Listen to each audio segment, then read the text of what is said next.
युद्ध के बीच में आहट के संकेत यूएई से भी मिल रहे हैं। एक बड़े फैसले में संयुक्त अरब अमीरात यानी यूएई ने 3 देशों की यात्रा पर पाबंदी लगा दी अपने नागरिकों के लिए। यूएई ने अपने नागरिकों से कहा है कि वो मौजूदा हालातों को देखते हुए वो इन 3 देशों में यात्रा ना करें।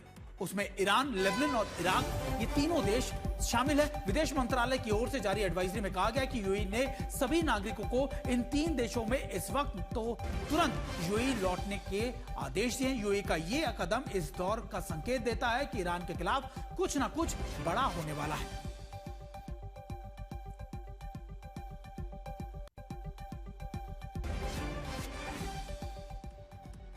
क्या आने वाले वक्त में खाड़ी देशों में तेल का खेल बदलने वाला है? यूएई के ओपेक से बाहर आने के फैसले के बाद हड़कंप मच गया है। ओपेक से अलग होने के फैसले के बाद अब यूएई तेल का उत्पादन अपने हिसाब से करेगा और तेल की कीमतें भी खुद ही तय करेगा, जिससे प्राइस वॉर एक बार फिर से छिड़ जाएगी। इतना ही नहीं, सऊदी अरब और बाकी देशों के साथ उनके रिश्तों पर भी इसका असर हो सकता है। और किन किन मोर्चों पर यह फैसला अपना असर डालेगा, देखिए हमारी खास report.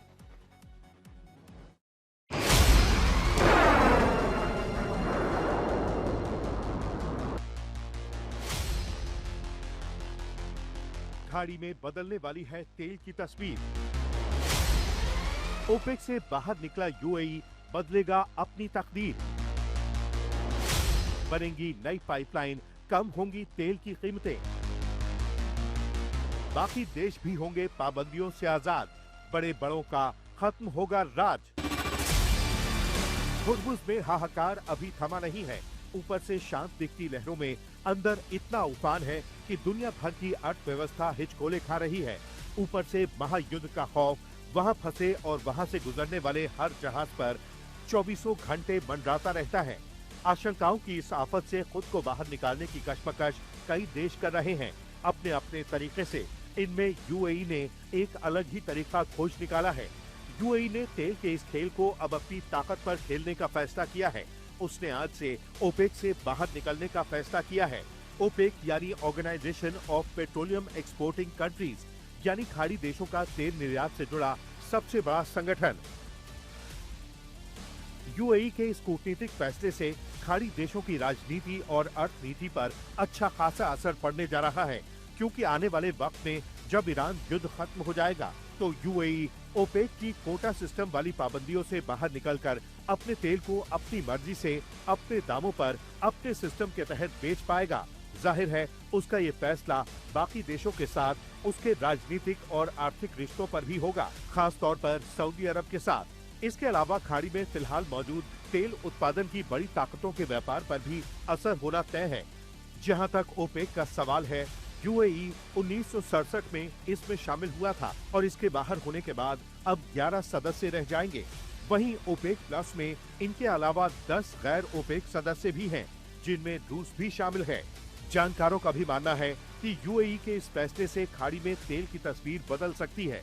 We are seeing that structure is being unwound, is being reversed, and all these actions are in that direction, where eventually UAE and eventually it will spread to across West Asia, all the Arab countries we anticipate, that they will look at selling their oil and gas in different currencies. It could be yuan, it could be rupees, it could be other currencies.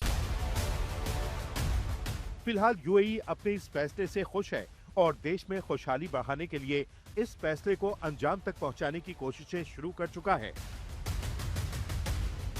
कोशिशें ऐसी और pipeline बनाने की भी हैं, जो Hormuz को bypass करके फुजैरा बंदरगाह तक जा सकती है। वैसे यूएई के इस फैसले से ट्रंप भी खुश हैं। उनका मानना है कि इससे तेल और गैस की कीमतों में कमी आएगी। अमेरिका ईरान युद्ध के दौरान यूएई को भारी नुकसान झेलना पड़ा है। वो अब जितना मुमकिन हो सकता है उतना स्वतंत्र रूप से अपनी अर्थव्यवस्था को मजबूत करने पर काम करना चाहता है। तेल उसकी एक बड़ी ताकत है और उस पर दांव खेलने के लिए ही उसने एक ऐसे संगठन से नाता तोड़ने का फैसला किया है जिसके साथ उसका रिश्ता करीब 60 साल पुराना है। इस रिश्ते के टूटने के साथ ही सवाल ओपेक जैसे संगठन और उसे चलाने वालों पर भी उठने शुरू होने वाले हैं। आज तक ब्यूरो। अब सवाल उठ रहा है कि आखिरकार ओपेक से क्यों बाहर निकलना चाहता है। और यूएई और इसके अलावा आखिरकार यूएई का मकसद क्या है या फिर ओपेक का मकसद क्या है, इसके काम करने का क्या तरीका, आपको बड़ी वॉल पे ले चलते हैं और आपको बार बार ये समझाने की हम कोशिश कर रहे हैं कि इसका प्रभाव पूरी दुनिया पर कैसे पड़ेगा। सबसे पहले बात करते हैं कि आखिरकार ओपेक से क्यों बाहर निकलना चाहता है यूएई। ओपेक का कोटा तय करने कच्चे तेल की कीमतों को नियंत्रण करता है। दरअसल इसका मुख्य काम है कि कितना उत्पादन किया जाएगा, कितना रिजर्व निकाला जाएगा और उसके बाद उसकी रेट्स क्या होंगे ये तय किया जाए। इससे ज्यादा तेल उत्पादन करने वाले देशों को नुकसान होता है, यानी जो ज्यादा करेगा उत्पादन उससे नुकसान पहुंचता था। अब इसके बाहर आ जाने के बाद, ओपेक से बाहर जाने के बाद यूएई को कितना फायदा होगा देखिए। कोटा नियमों की वजह से यूएई 30 से 35 लाख बैरल प्रतिदिन की उत्पादन कर पाता था, लेकिन अगर ओपेक से बाहर आ गया तो फिर उत्पादन के ऊपर कोई लिमिट नहीं होगी, लगातार यूएई अपने हिसाब से कर पाएगा। अब वो अपनी उत्पादन क्षमता का पूरा इस्तेमाल कर सकेगा, यानी जो उत्पादन क्षमता है जो बताया जाता है 50 के करीब है, वो लगातार यूएई कर पाएगा। अब आगे की बात अगर हम आपको बताएं कि बाहर निकलने के पीछे आज से आखिरकार ओपेक का गठन कब हुआ था, क्यों हुआ था, अगर आप देखें 1960 में ईरान, इराक, कुवैत, सऊदी अरब, वेनेजुएला ने मिलकर ओपेक को बनाया था। इसका मकसद यही था कि कौन कितना ऑयल निकालेगा और इसके अलावा उसके ऑयल के जो आप कह सकते हैं कि जो रिजर्व्स के प्राइसेस क्या होंगे, ये इसका मुख्य कारण था। और इसके मुख्य कारण के पीछे की वजह ये थी कि दामों के अंदर एक स्टेबिलिटी बनी रहे। तेल निर्यातकों की रक्षा और कीमतों पर नियंत्रण के लिए बना था ये ओपेक, यानी उनकी जो कोई भी देश अपने हिसाब से चीजें ना करे बल्कि एक संतुलित तरीके से इसको किया जा सके। Algeria, Equatorial Guinea, Gabon, Nigeria, Congo, Libya भी इसमें फिर शामिल हुए। और ये कहा गया कि देखिए ओपेक बहुत ज्यादा बड़ा है क्योंकि इससे पूरी दुनिया के अंदर आप माने कि ऑयल की जो प्राइसिंग है उसको कंट्रोल किया जाता है। बाद में ओपेक में भी +1 भी बना जिसमें रूस समेत 11 गैर ओपेक सदस्य भी इसमें जुड़ गए और लगातार धीरे धीरे बढ़ा। 1967 में ओपेक में शामिल हुआ था यूएई, 1971 में राष्ट्र के तौर पर मिली थी इसको मान्यता, यानी राष्ट्र के तौर पर शामिल होने की मान्यता 1971 में। कतर, अंगोला, इंडोनेशिया और इक्वाडोर भी इसमें भी छोड़ चुके हैं ओपेक, यानी अब ये तमाम देशों के छोड़ने के बाद लगातार ये बातें बन रही थी कि देखिए अब इन देशों के आ जाने के बाद बाहर, अब इसका प्रभाव सीधे तौर पर बाकी मुल्कों पर भी पड़ने वाला है। और देखिए हमारे साथ हमारे सहयोगी प्रणय उपाध्याय जुड़ गए हैं। प्रणय उपाध्याय का रुख करते हैं। प्रणय, देखिए ओपेक से बाहर आ जाना, पूरी दुनिया वैसे ही इस समय तेल की मार झेल रही है, लगातार प्राइसिंग को लेकर, गैस को लेकर, फर्टिलाइजर को लेकर तमाम चीजों की परेशानी दुनिया भर के सामने है, लेकिन ओपेक से बाहर आ जाने के बाद ये कि इसका प्रभाव और ज्यादा पड़ेगा, और ज्यादा दिक्कतें लोगों को सामना करना पड़ सकता है। नहीं, दिक्कत का नहीं बल्कि आसानी का रास्ता इससे निकल सकता है। अगर यूएई अपना प्रोडक्शन बढ़ाता है, फुजेरिया टर्मिनल के जरिए जो है तेल का निर्यात बढ़ता है, तो जाहिर तौर पर अंतर्राष्ट्रीय बाजार के अंदर तेल की कीमतें कम करने के अंदर मदद मिलेगी और राष्ट्रपति डोनाल्ड ट्रंप ने इसीलिए उसका स्वागत भी किया है। और अगर आप देखें सुमित, जिस तरीके से आपने पूरी टाइमलाइन भी बताई, 1960 से लेकर अभी तक, यानी जिमी कार्टर से लेकर डोनाल्ड ट्रंप तक, अमेरिका के कई राष्ट्रपति इस बात की वकालत करते रहे हैं, इस बात पर सवाल उठाते रहे हैं कि ये ओपेक कंट्रीज का जो कार्टेलाइजेशन है, ये दुनिया में ऊर्जा की कीमतों का सबसे बड़ा नीति नियंता या कह सकते हैं दुनिया में ईंधन सप्लाई का सबसे बड़ा भाग्य विधाता रहा है। लेकिन जिस तरीके से लगातार इस कार्टेलाइजेशन के अंदर जो है छेद होते रहे और अब यूएई का बाहर आना इसे एक बड़ा झटका देता है। लेकिन बड़ा सवाल यहाँ पर खड़ा ये हो रहा है कि क्या यूएई प्रोडक्शन बढ़ाकर अंतरराष्ट्रीय बाजार के अंदर एक नया प्राइस वॉर छेड़ेगा या उसकी कोशिश होगी कि ओपेक से बाहर आने के बाद वो जो आर्टिफिशियल इंटेलिजेंस के लिए ऊर्जा की नई जरूरत खड़ी हो रही है उसके लिए फुजेरिया टर्मिनल या जो धन्ना से लेकर फुजेरा तक की जो पाइपलाइन है उसका इस्तेमाल करे, क्योंकि इस पाइपलाइन की जो क्षमता है ये प्रतिदिन केवल 1.5 मिलियन बैरल ही है और इसलिए उसको बहुत ज्यादा वो नहीं बढ़ा सकता और ये कारण है जिससे एक लिमिटिंग फैक्टर भी माना जा रहा है। लेकिन सवाल ये खड़ा होता है कि अगर इससे और खड़ा होता है तो क्या सऊदी अरब फिर प्राइसेस घटाएगा, जो कि दुनिया का बड़ा तेल उत्पादक है, और इसके साथ साथ यदि प्राइस घटती है आप लोगों के लिए, आपके हमारे लिए तो राहत की बात होगी, भारत जैसे बड़े ऊर्जा आयातक के लिए फायदे की बात होगी। लेकिन ऑयल मार्केटिंग कंपनीज हैं और इंक्लूडिंग यूएई की अपनी जो एडनॉक है Abu Dhabi national oil company, उसके लिए भी सवाल है कि वो प्राइस वॉर में क्या जाना चाहते हैं। लेकिन निश्चित रूप से इसने एक नया दरवाजा खोला है।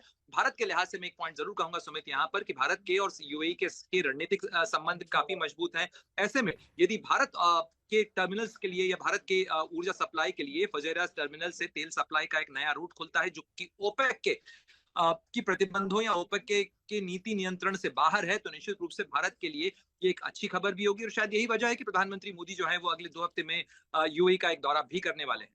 बिल्कुल, और देखिए आपका बहुत बहुत शुक्रिया प्रणय उपाध्याय, देखिए हमसे बातचीत करने के लिए बता रहे थे कि प्रधानमंत्री मोदी भी यूएई का दौरा करने वाला और इससे लगातार जो बायलैटरल रिलेशन है किसी देश के उसके ऊपर अब ये सारी चीजें तय करेंगी। लेकिन क्या सच में यूएई तेल के इस खेल में इतना ताकतवर है?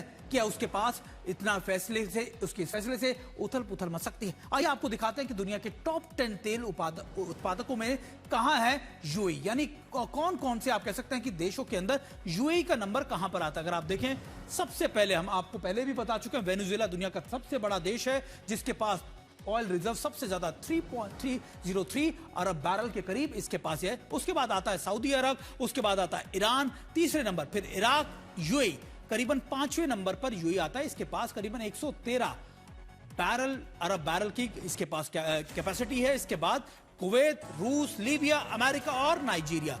अमेरिका सेकंड लास्ट पे आता है। अगर आप देखें जो घटनाक्रम है या फिर आप जो आपको सीक्वेंस दिखा रहे हैं, इसमें यूएई करीबन 5वें नंबर पर आता है। 113 बैरल भी बहुत बड़ी बात है। और आप मानिए कि ये तब है जब यूएई लगातार अगर ओपेक से बाहर आया तो निश्चित तौर पर, जैसा प्रणय उपाध्याय भी बता रहे थे कि देखिए निश्चित तौर पर इससे राहत की बात होगी। लेकिन जिन देशों की यूएई से अच्छी आप कह सकते हैं समझौते हैं, उनके रिश्ते हैं, उनको सीधे तौर पर फायदा मिलेगा और यूएई को भी अपने आर्थिक नुकसानों की भरपाई करने के लिए इससे बहुत ज्यादा मददगार चीजें साबित हो। हम आपको ये दुनिया के 10 टॉप 10 तेल भंडार देशों के बारे में बता रहे हैं जो इस समय दुबई, उसमें यूएई कहां पर टिकता है ये हमने आपको बताया।